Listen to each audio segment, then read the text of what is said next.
Hello and welcome to Krishi Jagran business platform that keeps you updated with all the agri news of the nation. This is Jyoti Singh. Let's take a quick look at the top headlines of the day.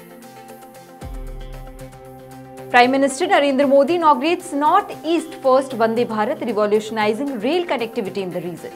Global experts gather in Chiang, Thailand for the 7th International Conference on Vetiver.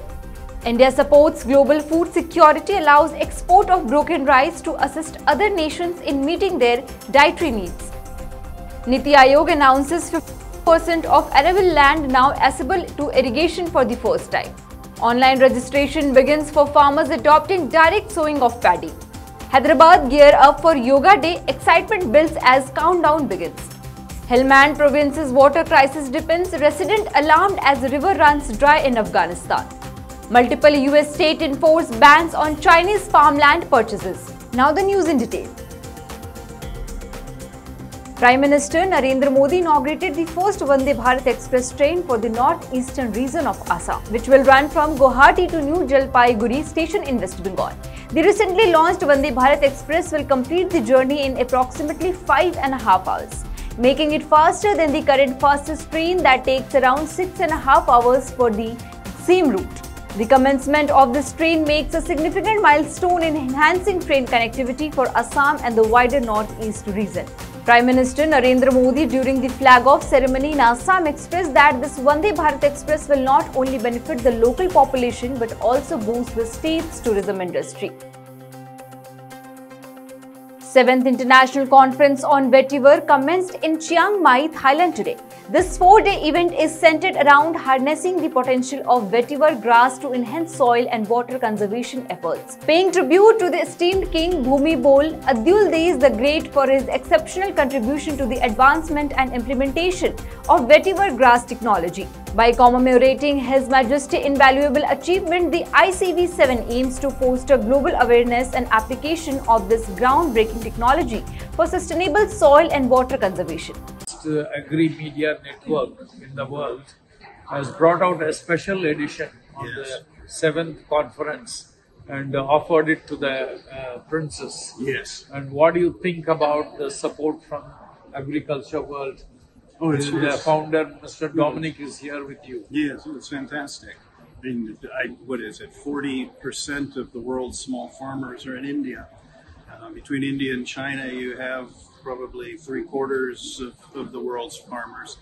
And getting that message out, this is really taking it to another level. And so the record time of about 10 days, they have brought a beautiful magazine. Yes.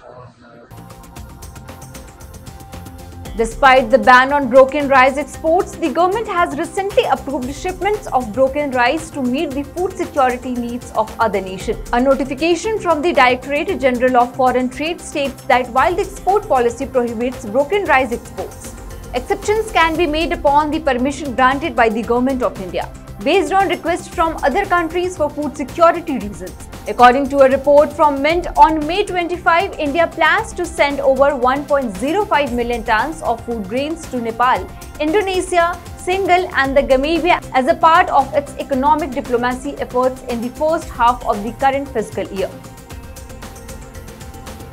In 2022-23, approximately 52% of India's cultivated land had irrigation access out of a total gross sown area of 141 million hectares.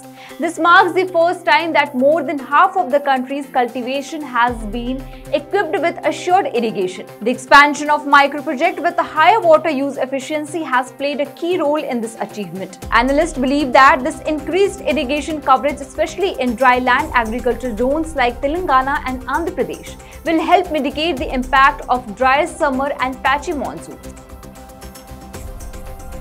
Manjeet Singh, the Chief Agriculture Official, has announced that the Punjab government has set a deadline of June 25 for farmers to register on the portal of direct paddy sowing. To avail the government's financial incentive of Rs 1,500 per acre for direct sowing, Singh urged farmers to contact Agriculture Department representative and register their acreage on the website. Farmers can register at agrimachinerypv.com.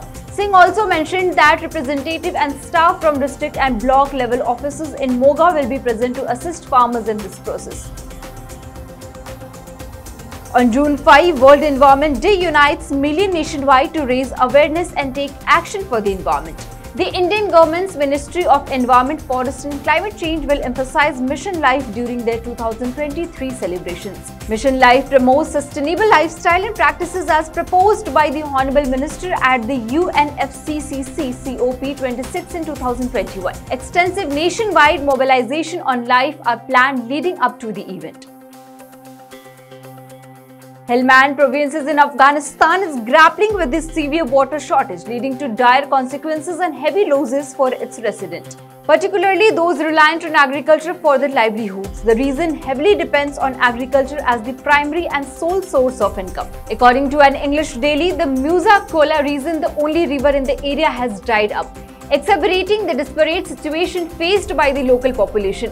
Abdullah, a farmer in Helmand, is among those severely impacted, experiencing significant crop losses due to the water scarcity. He expressed his distress over the overall absence of water in Helmand and the declining levels in wells. Abdullah emphasized that the lack of water had caused the wheat harvest to wither and dry up.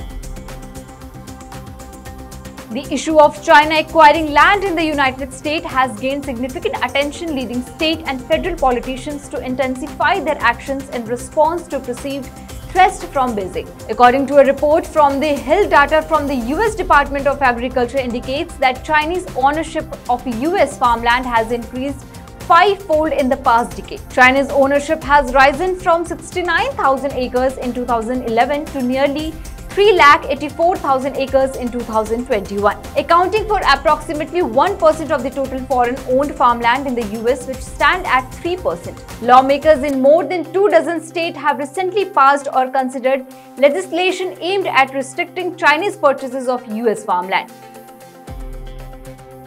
So that's all for today's news. For more updates on agri news, stay tuned with Krishi Jagran Business.